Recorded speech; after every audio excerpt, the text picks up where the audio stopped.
अस्सलाम वालेकुम friends, welcome back to Top Smarties. Drama serial मदावा।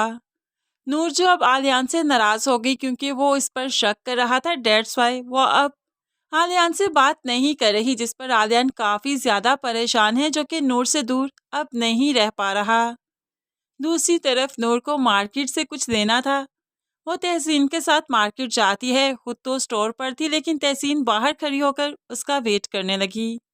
और ऐसे में एहतशाम ने तहसीन को देखा तो उससे आकर बात करने लगा। और नूर ये सब कुछ देख रही थी कि तहसीन तो अच्छे से बात नहीं कर रही, लेकिन एहतशाम उससे बात करना चाहता है। तो नूर भी स्टोर से निकलकर इनके पास चली गई। क्या हुआ, आप यहाँ पर आप यहाँ पर कैसे?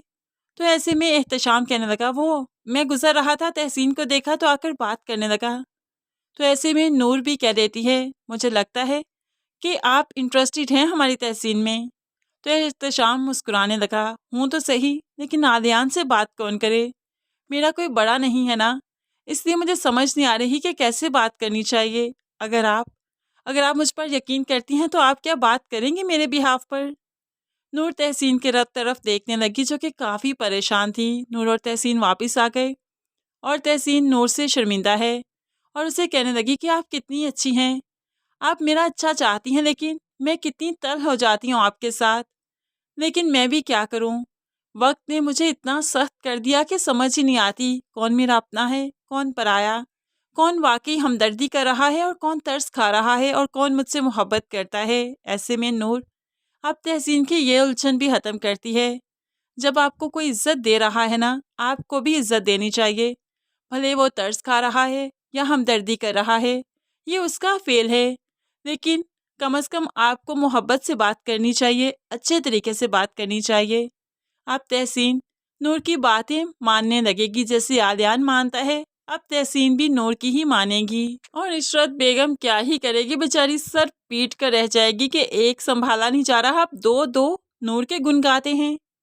दूसरी तरफ आखिरकार आहिल ने मालूम करवा लिया कि नवेरा की सैलरी आ चुकी है। वो सिर्फ मुझे सैलरी देना नहीं चाहती, इसलिए बहाना कर रही है कि इस बार अभी तक सैलरी नहीं आई। वो नवेरा से कह भी देता है, सैलरी तो आ चुकी है, तुम मुझसे झूठ क्यों बोल रही हो? तो नवेरा कहने लगी, नहीं वो सबकी नहीं आई, मेरी नहीं आई अभी तक। तो यहाँ पर तो आहिल नवेरा को दबोच देता है, झूठ बोल रही हो मेरे साथ, मुझे पैसों की ज़रूरत है और तुम बहाने कर रही हो। तुम यहाँ पर जो मेरे साथ रहती हो ना, एहसान मानो मेरा, वरना तुम्हारे माँ बाप तो तुम्हें देखना भी नहीं चाहते। ऐसे में आहिल जोर से धक्का देता है अब नवेरा को, जो कि सोफे पर जा गिरती है और अपनी किस्मत पर अब मातम करने का दिल चाहता है नवेरा का। दूसरी तरफ नवेरा के ताने सुनते सुनते बाप बर्दाश्त नहीं कर पा रहा कि वो भी ऐन इसी वक्त बेड से नीचे गिर गया और होप्सो यहाँ पर बाप की अब डेथ हो जाएगी। आलियान आलियान को जो फ़ोन आया तो उसे मालूम पड़ा, काफ़ी परेशान हुआ। आलियान को परेशान देखकर अब नूर बोल उठी, किसकी कॉल थी? क्या हुआ आलियान, इतने परेशान क्यों हैं? तो आलियान बता देता है, वो चचा। अब तो नूर की रोंगटे खड़े हो गए, क्या हो गया?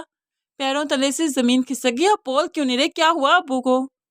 तो अब आलियान कहने लगा, कुछ नहीं, वो बस गिर गए, उन्हें हॉस्पिटल ले जाया जा रहा है, चलो चलते हैं, हम भी हॉस्पिटल चलते हैं। अब नूर रोते धोते अपने बाप के पास हॉस्पिटल जाती है। होप्सो अब बाप नहीं बचेगा, नवेरा का गम बाप को खा ही जाएगा। होप्सो यहाँ पर नवेरा भी अपने चेकअप के लिए हॉस्पिटल आई है और यहाँ पर उसे मालूम पड़ जाए कि उसका बाप किस कंडीशन में है, या फिर डेथ के बारे में भी मालूम पड़ जाए। वो चाहकर भी अपने घर नहीं जा पा रही, अपने बाप का आखिरी दीदार नहीं कर पा रही, क्योंकि असफन उससे देखना ही नहीं चाहता, उससे अंदर जाने ही नहीं देगा। और ये अजियत नवेरा के लिए कम नहीं। नवेरा को अब एहसास हो रहा है कि उसने आहिल से शादी करके कितना घाटे का सौदा किया।